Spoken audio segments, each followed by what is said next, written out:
Episode की शुरुआत में हम देखते हैं कि नायुन की जब आँख खुलती है तो उसे काफ़ी अजीब फील हो रहा था, जैसे कि वो चेंज हो गई हो। अब वो जैसे ही मिरर में देखती है तो वो शॉक हो जाती है, क्योंकि वो युनहो की बॉडी में आ चुकी थी। यानी कि उन दोनों की सोल आपस में स्वैप हो चुकी थी, और अगर युनहो की बॉडी में नायुन थी तो ज़रूर नायुन की बॉडी में युनहो होगा। इसलिए जब उसे डॉक्टर से पता चलता है कि नायुन आईसीयू में है तो वो जल्दी से अपनी बॉडी को देखने के लिए आईसीयू में पहुंच जाती है, जहां वो देखती है कि उसकी बॉडी अब तक होश में नहीं आई थी। तभी उसकी नज़र युनो के हाथ पर लगे निशान पर जाती है, और उसे याद आता है कि जिस किलर ने उसे मारने की कोशिश की थी उस किलर को भी नायुन ने हाथ पर ऐसी ही चोट लगाई थी, पर वो श्योर नहीं थी कि ये काम युनो कर सकता है। अब इस बात का पता उसे लगाना था कि आखिर किसने उस पर हमला करा, उसे मारना कौन चाहेगा। जिसके बाद अपने डॉक्टर से मिलती है और अपने आप को नायुन का लवर बताकर उसे नायुन की बॉडी की रिपोर्ट्स मांगती है कि आखिर उसके साथ क्या हुआ है।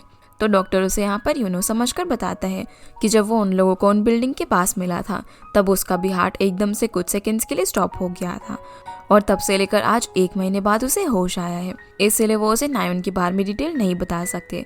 इस पर नायुन उसे बताती है कि वो जानती है कि नायुन एंजाइटी से लड़ने के लिए कुछ दवाइयाँ ले रही थी, पर वो दवाइयाँ उसे किसी डॉक्टर के प्रिस्क्रिप्शन से नहीं मिली थी। जो सुनकर डॉक्टर थोड़ा सा डर जाता है, क्योंकि उसका नाम इन सब में आ चुका था, क्योंकि वही नायुन का पर्सनल डॉक्टर था। इसलिए वो नायुन का फ़ोन उसे युनो समझकर दे देता है और कहता है कि अभी उसके पास बस यही एविडेंस है। जिसके बाद नायुन फ़ोन लेकर अपने घर टैक्सी से जा रही थी, और वो अपने फ़ोन में देखती है कि लास्ट टाइम उसके फ़ोन से 911 को कॉल किया गया था, यानी कि किसी ने उसे वहाँ से धक्का देकर खुद ही पुलिस को बुला लिया था। तभी वो टैक्सी के रेडियो में न्यूज़ सुनती है कि नायुन को उठे हुए 1 महीना हो गया, तो उन लोगों ने भी बिना कोई एविडेंस मिले केस को क्लोज कर दिया, और अब नायुन की जगह मैनेजर की पोस्ट पर भी यूमी को अपॉइंट करने वाले थे।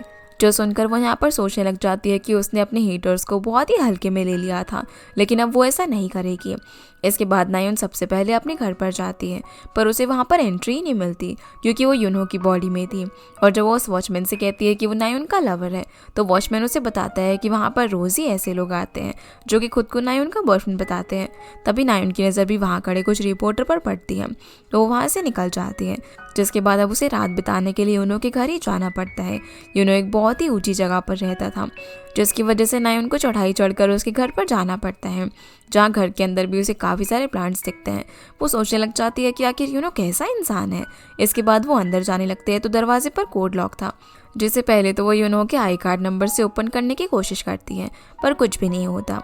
इसीलिए वो अपना थोड़ा दिमाग चलाती है और सोचती है कि युनो पासवर्ड वगैरह लगाने में बिल्कुल भी एफर्ट नहीं लगाएगा। इसीलिए वो कोड में 00 डिजिट डालकर लॉक को खोल देती है।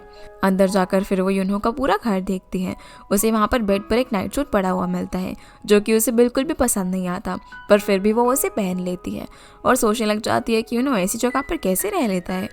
तभी वहाँ पर अचानक से लाइट चली जाती है और अंधेरा हो जाता है, जब नायुन को एक एक करके अपने सस्पेक्ट्स दिखने लग जाते हैं कि आखिर उसे किसने मारा है, क्योंकि उस शूमेकर रिप्रेजेंटेटिव ने भी नायुन को मारने की धमकी दी थी, और मिस्टर हान और यूमी भी उसे इक्वली हेट करते हैं। यानी कि उन सब के पास रीज़न था उसे मारने के लिए, और इनमें से सबसे बड़ा सस्पेक्ट था युनो, क्योंकि नायुन को डॉक्टर से भी ये पता चला था कि एक डिटेक्टिव युनो के बारे में पता कर रहा था, और युनो के हाथ में वो मार्क भी था। पर तभी नायुन इन सब पर ध्यान नहीं देती, क्योंकि वो युनो की बॉडी में थी और उसे अंधेरे की वजह से कुछ भी एंजाइटी फील नहीं हो रही थी। जिसके बाद वो आराम से वहाँ पर सो जाती है।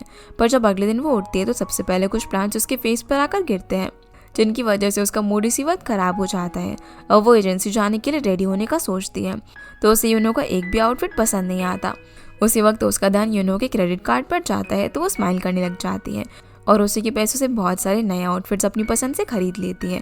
फिर वो रेडी होकर ऑफिस जाती है, जहाँ पर सब उसके लुक्स को देखकर उसे देखते ही रह जाते हैं, क्योंकि अब युनो की बॉडी के अंदर नायुन का एटीट्यूड भी मिक्स हो गया था, जहाँ उसे पता चलता है कि उसे अंडरडॉग टीम के अंदर डाल दिया गया है। यानी कि यूमी जब से मैनेजर बनी थी तब से उसने नायुन के सारे टीम मेंबर्स को अंडरडॉग टीम में डाल दिया था, और उस टीम में जाने से अच्छा उन लोगों ने रिज़ाइन करने का डिसीजन लिया। पर युनो उसी टीम में रहता है और रिज़ाइन नहीं करता। जिसके बाद नायुन वहाँ पर यूमी को भी देखती है, जो कि बहुत ही खुश होती है मैनेजर बनने के बाद, और जब वो युनो को देखती है तो उसे बात करने के लिए आ जाती है, जहाँ वो उसे कहती है कि क्या सच में उसका अफेयर नायुन से था। तो नायुन, जो कि अब युनो बन चुकी थी, उसे बोलती है कि उसने नायुन के साथ ऐसा क्यों किया और उसे मारने की कोशिश क्यों की। इस पर यूमी उसे जवाब देती है कि वो ऐसा करना तो चाहती थी, पर नायून ने तो खुद की जान ले ली। जिसके बाद यूमी हंसते हुए अपने ऑफिस से चली जाती है और उसने नायून का ऑफिस अब अपना बना लिया था। उसे अपने तरीके से अरेंज कर दिया था, जहाँ वो किसी को कॉल लगाती है और कहती है कि अगर नायून वापस से होश में आ गई तो वो दोनों जिंदा नहीं बचेंगे, यानी कि उन्हें किसी न किसी तरीके से नायून को हॉस्पिटल में ही मारना होगा ताकि वो बाहर आकर ये सब कुछ पता ना कर सके। जिसके बाद हम देखते हैं कि यूनो के दोस्त उसे बताते हैं कि वो अंडरडॉग में सेलेक्ट हुआ है, जिस टीम में उसके अलावा और 3 लोग थे, जिन्हें वहाँ पर मैनेजर ने इरिटेट होकर डाल दिया था। और ये तीनों ही बहुत ही अजीब पर्सनालिटी के थे।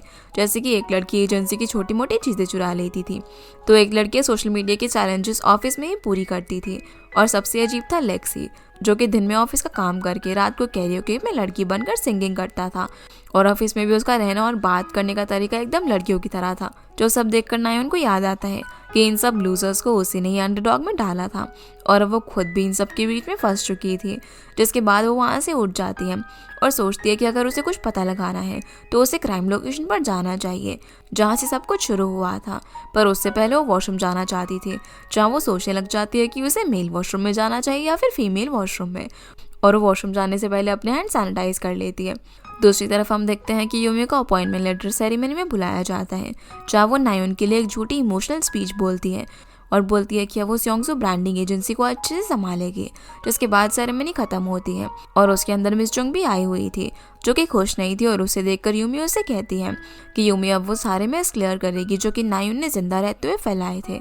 जिस पर मिस जोंग उसे याद दिलाती है कि अभी तो नायून मरी नहीं है, वो सिर्फ हॉस्पिटलाइज्ड है, वो जल्दी ही वापस आ जाएगी।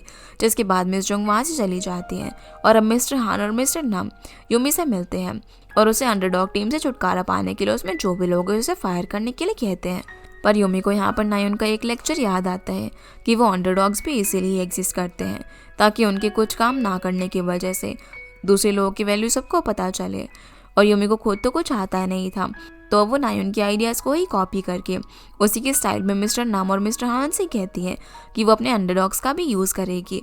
जिसके बाद हम देखते हैं कि नायून यूमी के एब्सेंस में उसका ऑफिस चेक करती है, जहाँ उसे अपनी और मिस्टर शू के होटल वाले फोटोज टेबल पर मिलते हैं।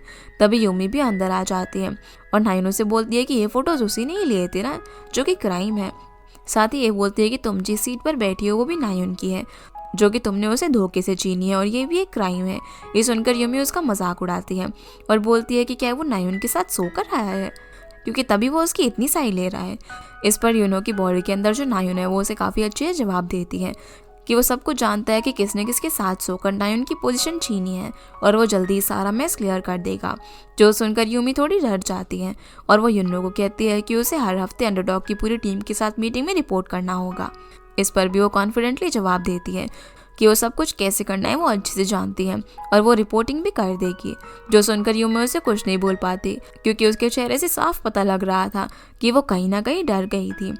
इसके बाद हम देखते हैं कि नायून उस बिल्डिंग तक पहुंच जाती है जहां पर उसका एक्सीडेंट हुआ था। वहां सबसे पहले वो शूमेकर के सामान को देखने लग जाती है, जहां उसे चाकू भी मिलता है, जिसे देखकर उसे याद आता है कि शूमेकर रिप्रेजेंटेटिव ने उसे उस चाकू से डराया भी था और धमकी भी दी थी कि वो उसे मार डालेगा। तभी एकदम से वही शूमेकर वहाँ पर आ जाता है और वो उसका गला पकड़कर उससे पूछता है कि वो यहाँ पर क्या कर रहा है। तो नायून उसके हाथ पर उसी जगह चोट का निशान देखती है और अब उसे अपना नया सस्पेक्ट मिल चुका था। उसे यकीन था कि ज़रूर उस शूमेकर ने उसे मारने की कोशिश की है।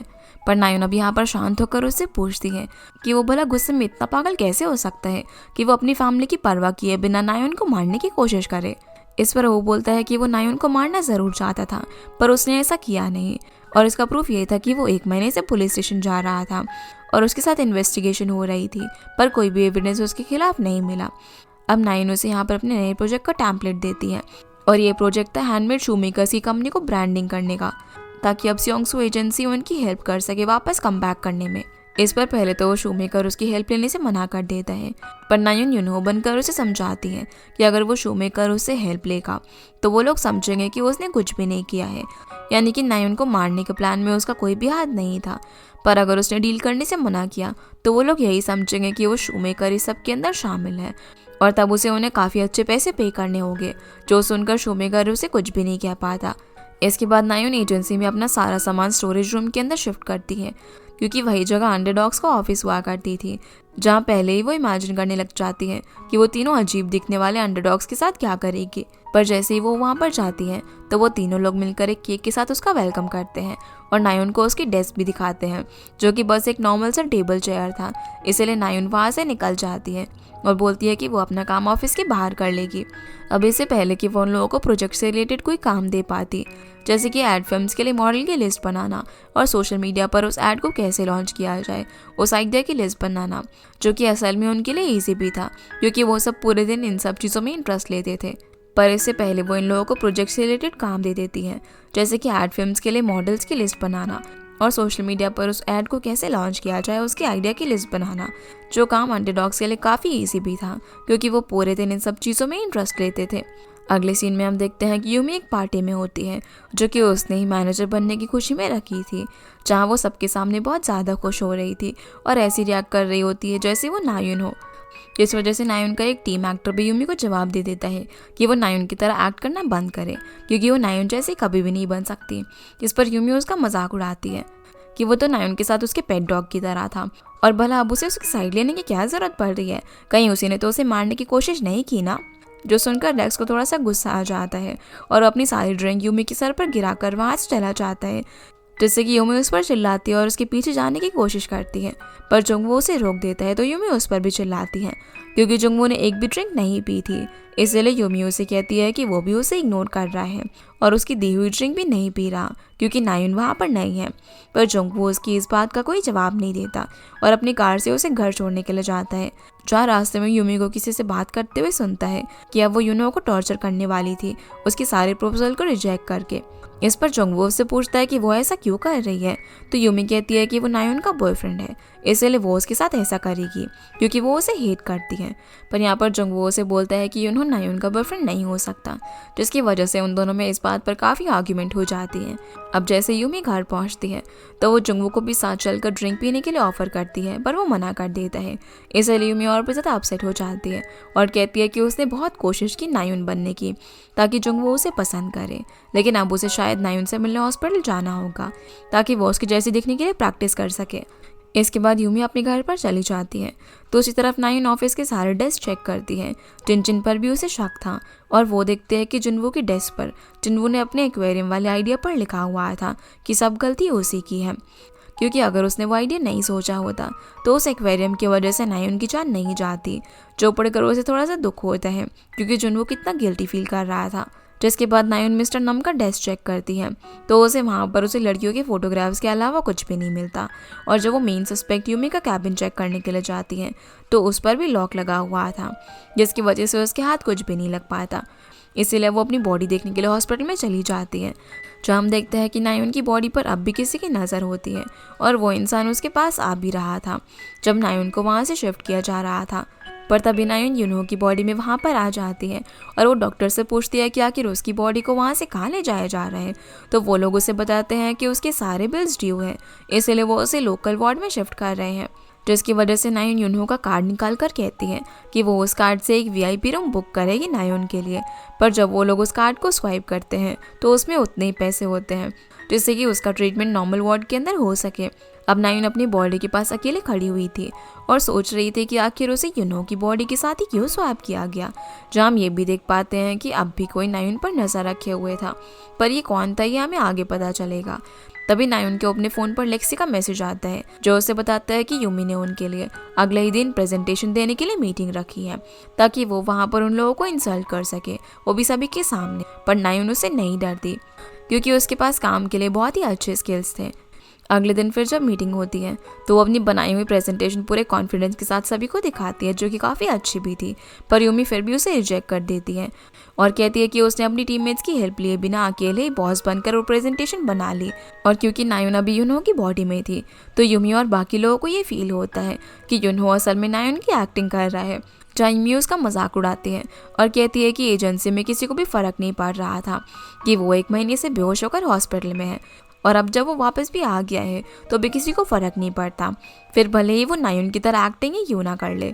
जो सुनकर सभी लोग उस पर हंसने लग जाते हैं जिससे नायुन को अचानक से वीक फील होने लग जाता है क्योंकि पहली बार कोई उसके काम पर हंस रहा था। पर तभी जंगवू उठकर मीटिंग को ओवर करने के लिए कहता है और सब वहाँ से लंच करने के लिए चले जाते हैं। इसके बाद हम देखते हैं कि नायुन बहुत गुस्से में अपनी डेस्क पर बैठी हुई थी। तभी तीनों अंडरडॉग्स उससे अपने साथ लंच पर लेकर जाने के लिए आते हैं और जब नायुन पहले उनका प्रोजेक्ट कंप्लीट करने के लिए बोलती है तो वो लोग फिर भी मजाक करने लग जाते हैं कि अभी उनके पास बहुत टाइम है अपने प्रोजेक्ट बनाने के लिए। जो सुनकर उसे अपना गुस्सा कंट्रोल नहीं होता और वो लेक्सी को गुस्से में कह देती है कि वो लोग भला कब तक सिर्फ एक लूजर बनकर उस स्टोर रूम में रहना चाहेंगे। पर लेक्सी भी एक लड़के की बॉडी में लड़की थी। जो सुनकर वो नाराज होकर यहाँ से चले जाता है और बाकी लोग भी उसके पीछे पीछे जाते हैं क्योंकि उन्होंने उन्हें बहुत ही बुरी तरीके से हर्ट कर दिया था। इसके बाद नायुन अपनी बॉडी को देखने के लिए वापस से हॉस्पिटल में जाती है। वहाँ पर वो सोच रही थी कि आखिर उसे अपनी बॉडी वापस कैसे मिलेगी। तभी उसे याद आता है कि उन दोनों की बॉडी स्वैप होने से पहले उन दोनों ने किस किया था, तो शायद एक बार फिर से किस करने पर वो अपनी एक्चुअल बॉडी में आ जाएगी। यही सोचकर वो खुद को किस करने का डिसाइड करती है, पर उसे काफ़ी अजीब लग रहा था क्योंकि वो यूनो की बॉडी के अंदर से खुद को ही किस करने वाली थी। दूसरी तरफ जुनबू भी एक गिफ्ट बॉक्स के साथ नायुन से मिलने के लिए हॉस्पिटल के लिए निकल जाता है और जब वो वहाँ पर पहुँचता है तभी नायुन भी अपनी बॉडी को किस करने वाली थी, पर क्योंकि वो यूनो की बॉडी में थी तो जुनबू को लगता है कि शायद यूनो नायुन को किस करने वाला है, जबकि नायुन बेहोश है। ये देखकर वो उसे रोकता है और पूछता है कि वो ये क्या कर रहा है, जो देखकर नायुन अब बहुत डर जाती है और उसे समझ नहीं आता कि वो क्या करेगी। इससे वो डरते डरते स्माइल करती है और उसे बता देती है कि मैं नायुन का बॉयफ्रेंड हूँ। जो सुनकर जुनबू उसे गुस्से में कहता है कि वो जानता है कि यूनो नायुन का बॉयफ्रेंड नहीं हो सकता, जिसकी ये बात सुनकर नायुन को उस पर शक होने लग जाता है और वो उसे इनडायरेक्टली सच जानने की कोशिश करती है। वो कहती है कि जब जुनबू को पता था कि नायुन इतनी ज़्यादा फंस चुकी है तो उसने उसका साथ क्यों नहीं दिया, या फिर वो उसे ऐसी हालत में देखना चाहता था और कहीं उसी ने तो नायुन को नहीं मारा। ये सुनकर जुनवू उसका कॉलर पकड़ लेता है और कहता है कि उसने नायुन के साथ मिलकर वो पॉपअप स्टोर बनाया था। वो ऐसा सोच भी नहीं सकता कि वो नायुन को हर्ट करे। नायुन यहाँ पर उसके हाथ पर भी वही चोट का निशान देखती है और अब वो और भी ज़्यादा कंफ्यूज हो चुकी थी क्योंकि अब उसके मर्डर की सस्पेक्ट की लिस्ट बढ़ती जा रही थी। इसीलिए घर आकर उसने जो लिस्ट बनाई थी वो उसे देखती और सोचने लग जाती है, पर जुनवू के पास कोई भी रीज़न नहीं था कि वो उसे मारने की कोशिश करे और क्लियरली नायुन ये जानती थी कि उसको मारने की कोशिश यूमी ने की है। पर यूमी भी अकेले वो काम नहीं कर सकती थी। जहाँ वो पहले सोचती है कि मिस्टर नम ज़रूर यूमी के साथ मिल सकते हैं, लेकिन वो बहुत ही ज़्यादा डरपोक इंसान था। और बात रही मिस्टर हान की, तो वो खुद यूमी के साथ मिलकर ऐसा काम नहीं करेगा। तो आखिर यूमी के साथ कौन मिला हुआ था, इसका पता नायुन को लगाना था। तभी उसे याद आता है कि उसके फ़ोन से किसी ने उसके लिए एम्बुलेंस को कॉल करके भी बुलाया था, जिसका मतलब ये था कि उस किलर के अलावा भी उस वक्त कोई उस बिल्डिंग के अंदर मौजूद था जिसने कि नायुन की जान बचाई और टाइम पर एम्बुलेंस बुलाई। इसका पता करने के लिए वो वापस से बिल्डिंग में जाती है, जहाँ उसे याद आता है कि उस दिन उसके हाथ से वो फ़ोन भी गिर गया था। तो अब वो उस फ़ोन को ढूंढने लग जाती है और हम देख पाते हैं कि यहाँ भी उस पर किसी ने नज़र रखी हुई थी। अब उसे यहाँ पर वो फ़ोन गिरा हुआ मिल जाता है और उस फ़ोन पर कुछ फ्लोरेसेंट के मार्क्स थे। साथ ही वहाँ पर एक ऐसा सब्सटेंस था जो कि रात के अंधेरे में चमकता था और यही फ्लोरेसेंट वो लोग अपने पॉपअप स्टोर के एक्वेरियम में यूज़ करने वाले थे। जो देखकर नायुन को याद आता है कि उसे जब पिछली बार शूमेकर का चाकू इस बिल्डिंग में मिला था तब उस पर भी कुछ इसी तरीके का फ्लोरेसेंट के मार्क्स थे, जिससे वो समझ जाती है कि उस बिल्डिंग के अंदर उस रात शूमेकर भी था। इसीलिए वो यूनो बनकर शूमेकर से मिलने के लिए जाती है, जो कि एक रेस्टोरेंट में बैठा हुआ था। जब बिल पे करने की बारी आती है तो उसके पास पैसे नहीं थे, पर तभी नायुन यूनो के कार्ड से उसका बिल पे कर देती है। जिसके बाद वो शूमेकर से बात करने की कोशिश करती है और शूमेकर अब अपनी लड़ाई हार चुका था। इसीलिए वो यूनो से बोलता है कि वो ये एक्सेप्ट कर लेगा कि उसने नायुन को मारा है, पर नायुन जानती थी कि उसने उसे मारने की कोशिश नहीं की है। इसीलिए वो शूमेकर को उसका चाकू निकाल कर दे देती है और वहाँ की लाइट्स बंद कर देती है, जिससे कि वो चाकू और शूमेकर के कपड़े दोनों ही अंधेरे में चमकने लग जाते हैं। यानी कि उस रात शूमेकर वहाँ पर गया था और उसने जब देखा कि नायुन एक्वेरियम पर गिरी हुई है तो उसने उसे बचाने की कोशिश की, जिस बीच उसके हाथ पर चोट भी आ गई। पर उसने किसी तरह अपनी चाकू की मदद से नायुन को उस जगह से बाहर निकाला और फिर नायुन के फ़ोन से ही 911 को कॉल किया। जो सब सुनकर शूमेकर भी थोड़ा सा शॉक हो जाता है कि आखिर यूनो को ये सब कैसे पता चला, पर असल में ये सब नायुन ने अपने दिमाग से पता लगा लिया था। वो फिर शूमेकर से पूछती है कि वो नायुन को तो हेट करता था ना, तो उसने भला उसे वहाँ पर मरने के लिए क्यों नहीं छोड़ दिया। इस पर शूमेकर उसे बताता है कि भले ही नायुन उसकी सबसे बड़ी एनिमी हो, पर उसको बचाने का सिर्फ एक ही रीज़न था कि वो वहाँ पर मर रही थी।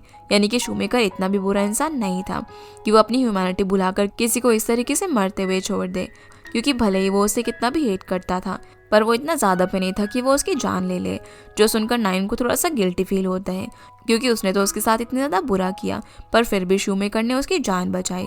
जहाँ शूमेकर ये भी बोलता है कि नायन एकदम सही थी, क्योंकि कौन ही उनके हैंडमेड शू पहनना पसंद करेगा, और इस कंपनी को एक न एक दिन बंद ही होना था। पर तभी नायन को लेक्सी का मैसेज भी आ जाता है, जो कि उसे कह रहा था कि वो रात को लड़की बनकर सिंगिंग इसीलिए करता है क्योंकि ये उसकी हॉबी है। इसी मैसेज को पढ़कर नायन को शूमेकर की कंपनी में वापस दिलाने का एक आइडिया आ जाता है कि वो लोग लेक्सी जैसे LGBTQ कम्युनिटी के मेंबर्स के लिए शो बना सकते हैं, क्योंकि अब तक किसी भी कंपनी ने लड़कों के लिए हील्स डिज़ाइन नहीं किए थे। इसीलिए अब नायन अपना मॉडल भी लेक्सी को ही बनाती है और उससे बात करने के लिए जाती है, जहाँ पर लेक्सी की तरह और भी लड़के थे जो कि हील की साइज़ की प्रॉब्लम फेस कर रहे थे, और नायन यहाँ पर उन्हें अपना आइडिया बताती है। जिसके बाद हैंडमेड शू फैक्ट्री के बाहर शूज़ बनाने वाले लोगों की भीड़ लग जाती है, और उसमें सबसे पहले था लेक्सी, जो कि अब नायन का नया मॉडल था। वो लोग लेक्सी का एक कॉन्ट्रैक्ट भी उस बिल्डिंग में ऑर्गेनाइज करते हैं, जहाँ पर लेक्सी उन हैंडमेड शूज़ के साथ अपने सिंगिंग को भी प्रमोट करता है।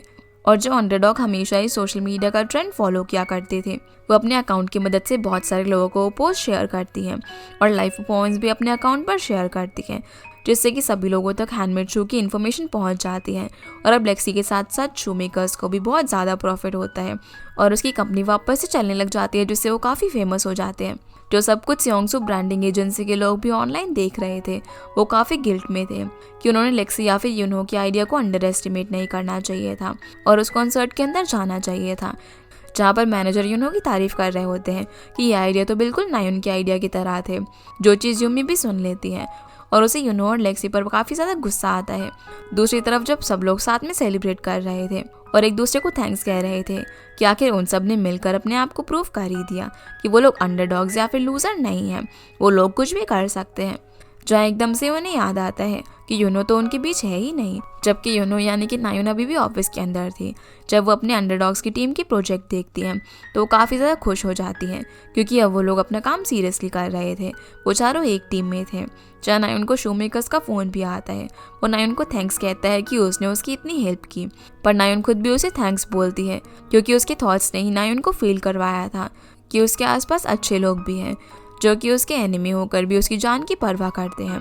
और नायन ने पहली बार बिना किसी गलत तरीके से बहुत ही अच्छा काम किया था, जिससे उसे काफ़ी अच्छा फील होता है। और अब उसके सस्पेक्ट लिस्ट से शूमेकर का नाम हट चुका था, तो असल में किलर कौन था ये उसे पता लगाना था। दूसरी तरफ हम देखते हैं कि नायन की बॉडी के पास वही किलर रैबिट मास्क पहने हुए होता है और वो उसके नेल्स कट कर रहा था। तभी नायन को फ़ोन आता है कि हॉस्पिटल के अंदर कुछ हो गया है, इसलिए वो फटाफट से वहाँ पर पहुँचती है, जहाँ वो देखती है कि उसकी बॉडी को इमरजेंसी रूम में शिफ्ट किया जा रहा था, क्योंकि उसके साथ किसी ने छेड़छाड़ की थी। वो अपनी बॉडी के पीछे जाने लगती है, पर तभी एक मास्क पहना हुआ लड़का उसे टकरा जाता है, जिस पर नायन को थोड़ा सा शक भी होता है, क्योंकि उसके हाथ में वही रैबिट मास्क था। और यहाँ वो कंफ्यूज हो जाती है कि उसे अपनी बॉडी के पास जाना चाहिए या फिर उस लड़के के पीछे जाना चाहिए, पर वो उस रैबिट मास्क वाले लड़के का पीछा करने का सोचती है, जिसे देखकर वो पर्सन उससे बचकर भागने की कोशिश कर रहा था, पर किसी तरीके से नायन उसे पकड़ ही लेती है। वो उसका मास्क हटाकर उसका फेस भी देखने वाली थी, लेकिन अचानक उसके सर में बहुत तेज दर्द होता है और वहीं पर बेहोश होकर गिर जाती है, जिसकी वजह से वो आदमी मौका देखकर वहाँ से भाग जाता है। अब नायन अपनी बॉडी के पास जाती है और डॉक्टर से पूछती है कि उसे क्या हुआ था, तो डॉक्टर उसे यूनो समझकर बताता है कि नायन इतने टाइम से कोमा में थी, तो अब उसे शॉक अटैक आया था, यानी कि वो होश में आ सकती है। पर ये बात कंफर्म नहीं थी, क्योंकि होश में आने के बजाय उसे और भी कुछ हो सकता था। जिसके बाद नायन वहाँ से चली जाती है और शूमेकर से उसे पता चलता है कि उस रात बिल्डिंग के CCTV कैमरा में स्टोरेज चिप लगी हुई थी, यानी कि उस रात नायन के साथ जो भी हुआ था वो सब कहीं ना कहीं रिकॉर्ड ज़रूर हुआ होगा उस चिप के अंदर। पर जब शूमेकर ने वो चिप ढूंढने की कोशिश की तो वो उसे CCTV कैमरा के अंदर नहीं मिली और पुलिस का कहना था कि वो चिप उनके पास है। अगले दिन हम देखते हैं कि यूमी मीडिया को एक इंटरव्यू देती है और एक वीडियो फुटेज दिखाकर बताती है कि असल में नायन ने उनकी वजह से सुसाइड नहीं किया, बल्कि वो तो ड्रंक होकर उस बिल्डिंग की रेलिंग से जा गिरी। यानी कि अब यूमी सबको ये साबित करना चाहती थी कि नायन के गिरने में किसी का भी हाथ नहीं है, बल्कि उसी की गलती है, जिसकी वजह से सभी लोग नायन के बारे में बात करने लग जाते हैं।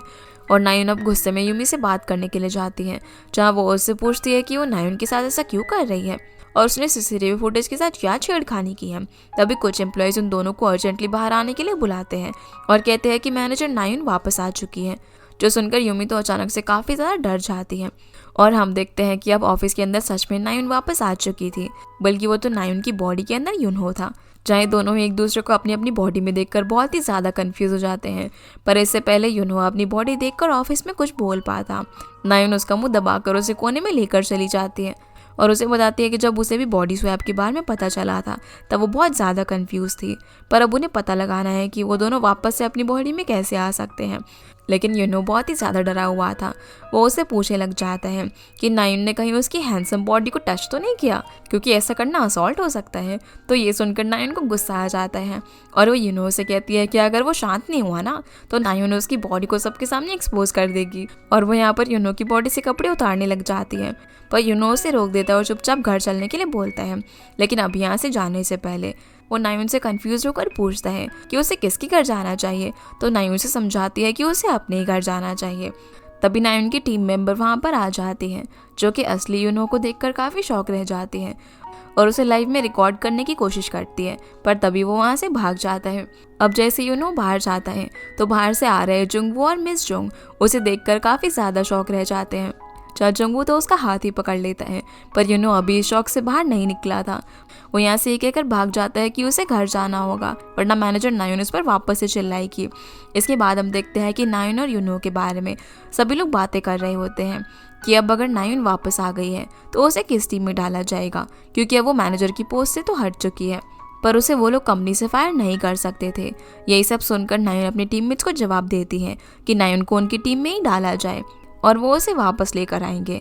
जहाँ नायुन ने अपनी सारी इन्फॉर्मेशन एक डॉक्यूमेंट फाइल के फॉर्म में प्रिंट करवा दी थी और अब वो फाइल को लेकर यूनो के घर पर जाती है, जहाँ पर यूनो भी था। वो उस फाइल को देखकर उसे उसके बारे में सब कुछ याद करने के लिए कहती है कि नायुन किस तरह से रहती है, वो किस तरह से बोलती है, वो सब कुछ सीखने के लिए बोलती है। जहाँ यूनो बोलता है कि वो भला ये सब क्यों करेगा, जबकि नायुन भी उसकी बॉडी में है और वो भी यूनो के बारे में कुछ नहीं जानती है। तो नायुन उसे उसके बर्थ से लेकर उसकी फर्स्ट किस तक की सारी बातें बता देती है, क्योंकि जब यूनो नहीं था तब उसने उसके बारे में सब कुछ जान लिया था। जहाँ वो यूनो से ये भी पूछती है कि अगर उसकी पहले से ही गर्लफ्रेंड है जो कि टेम्पल में रहती है तो यूनो ने नायुन को किस क्यों किया। इस पर यूनो उसे सच बता देता है कि वो लड़की उसकी गर्लफ्रेंड नहीं है और वो दोनों बस अच्छे फ्रेंड्स हैं। रही बात झूठ बोलने की, तो यूनो बस उसके सामने कूल दिखना चाहता था, इसीलिए उसने कहा कि वो लड़की उसकी गर्लफ्रेंड है। जिसके बाद नायुन अब उसे पूरी कहानी बताती है कि उस रात किस तरीके से उस पर रैबिट मास्क वाले आदमी ने हमला किया और वो किस किस को अपना सस्पेक्ट मानती है। जो सब सुनकर यूनो थोड़ा सा डर जाता है। वो कहता है कि कहीं वो रैबिट्स तो नायुन से बदला नहीं ले रहे ना, जिन पर शो ब्यूटी एक्सपेरिमेंट कर रही थी। तो नायुन इरिटेट होकर उस पर गुस्सा करने लग जाती है, जो देखकर यूनो डर जाता है और बोलता है कि अब से वो सीरियस रहेगा और नायुन की हेल्प करेगा। जहाँ नायुन सबसे पहले उसे यही पूछती है कि आखिर वो उस रात बिल्डिंग के पास क्या कर रहा था। तो यूनो उसे बताता है कि वो तो सिर्फ नायुन को ढूंढने के लिए आया था, क्योंकि उसे उसकी चिंता थी। जहाँ ये भी क्लियर हो जाता है कि असल में नायुन और शो ब्यूटी को यूनो ने एक्सपोज नहीं किया था और उसने तो अपने फ़ोन से सब कुछ डिलीट भी कर दिया था, यानी कि अब उसकी लिस्ट से यूनो भी बाहर हो चुका था। जिसके बाद नायुन यूनो से कहती है कि अब वक्त आ गया है उनके रेडी होने का, क्योंकि वो वहाँ पर जा रहे हैं जहाँ से नायुन बिलोंग करती है। और ये जगह थी नायुन का आलीशान घर, जहाँ वो अपनी आइडेंटिटी की वजह से नहीं जा पा रही थी, क्योंकि वो यूनो की बॉडी में थी। पर अब नायुन की बॉडी मिलने की वजह से ये दोनों उसके घर पर जाते हैं। जहाँ यूनो तो उसका घर देखकर पागल हो जाता है, क्योंकि वो बहुत ही बड़ा और लग्जूरियस था। नायुन यहाँ पर उसे एक नया फ़ोन देती है और फिर दोनों बातें करने लग जाते हैं। जहाँ यूनो नायुन से कह रहा था कि ऐसा तो उसने सिर्फ मूवीज़ और ड्रामा में देखा है कि दो लवर्स जब लॉन्ग टाइम के लिए एक दूसरे से दूर होते हैं तो उनके मिलने पर उनकी बॉडी स्वैप हो जाती है। जो बात सुनकर नायुन धीरे धीरे उसके पास आती है और उसे कहती है कि क्या यूनो भी नायुन के लिए ऐसा सोचता है। तो यूनो थोड़ा सा शर्माने लग जाता है, लेकिन तभी नायुन उसे याद दिलाती है कि उन दोनों ने किस की थी, इसलिए शायद उनकी सोल स्वैप हो गई, तो उन्हें वापस से किस करना चाहिए ताकि क्या पता वो अपनी असली बॉडी में वापस लौट आए। इसीलिए अब दोनों एक दूसरे को किस करते हैं और ये सीन यहीं पर कट हो जाता है। दूसरी तरफ हम यूनो की फ्रेंड को देखते हैं जो कि टेम्पल में होती है और एक रैबिट उसके पास आता है, जिसे देखकर वो लड़की बोलती है कि अच्छा हुआ वो जल्दी आ गया, क्योंकि वो अकेले सिचुएशन संभाल नहीं पा रही थी। यानी कि कहीं ना कहीं यूनो और नायुन की बॉडी स्वैप होने के पीछे यूनो की फ्रेंड भी थी, पर उसने कैसे किया और क्यों किया ये हमें आगे पता चलेगा। इसी के साथ हमारा ये एपिसोड यहीं पर खत्म हो जाता है। तो गाइस ये थी आज की वीडियो एंड आई होप आप लोगों को ये वीडियो पसंद आई होगी, तो इस वीडियो को लाइक कर चैनल को सब्सक्राइब जरूर कीजिएगा। आपसे फिर मिलते हैं इस ड्रामा के अगले एपिसोड में, तब तक के लिए गुड बाय।